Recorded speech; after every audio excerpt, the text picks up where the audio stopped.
Well, hello again, everybody. Still working on the rear end a little bit.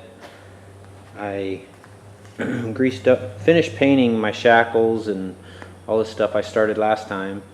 I went ahead and installed the bottom leaf on there with the new shackles greased up. And that's the original 1929 Ford rear leaf.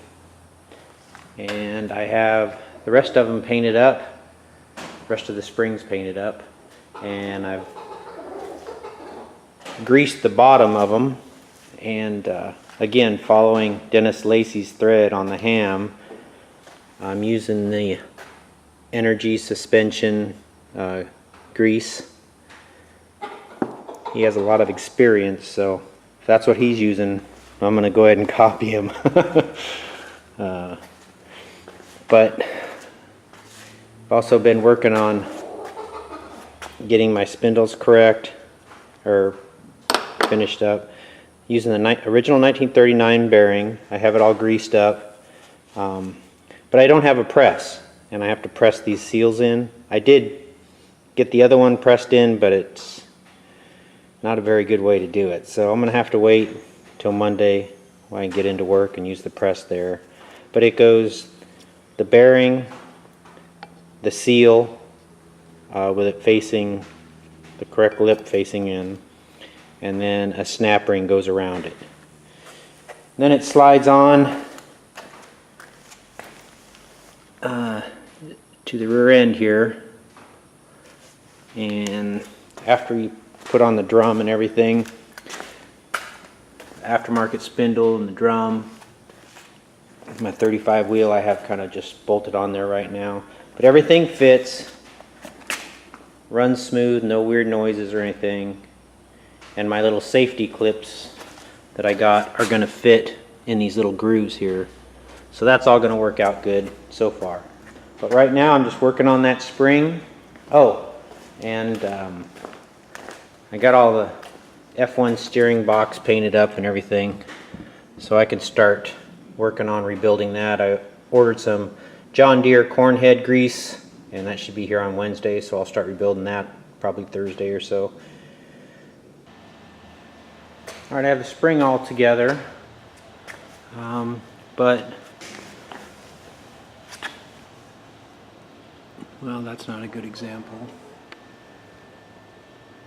The little part that keeps the springs together when they slide, keeps them aligned. I don't know if it's thinner springs or what, but there's a pretty good gap there.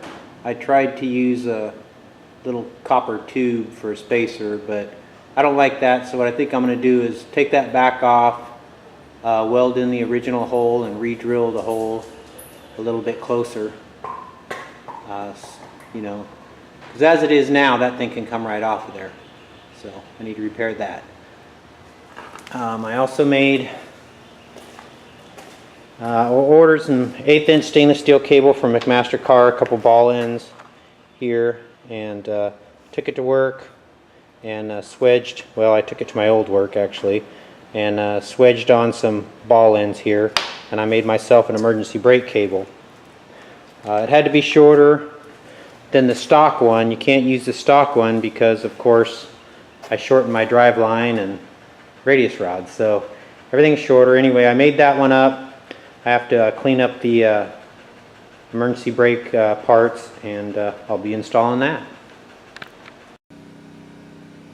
Alright, well, there it is. The park and brake cable is installed.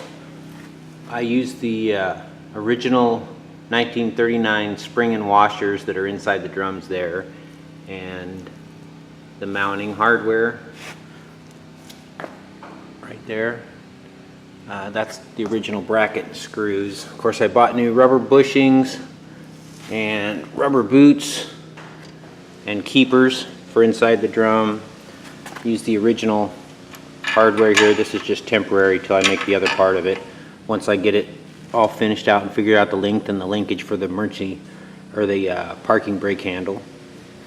But I think it came out good. It looks good. It uses the original positions. So that's good. I have the wheels on. I left my C-clamps on just for safety reasons. I'll pull them off right before I put it in underneath the car.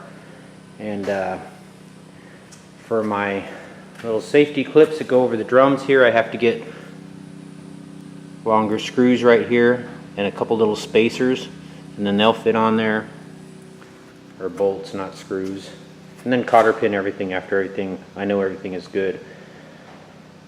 But the rear end's good. I need to put it in the car and then I'll have a roller.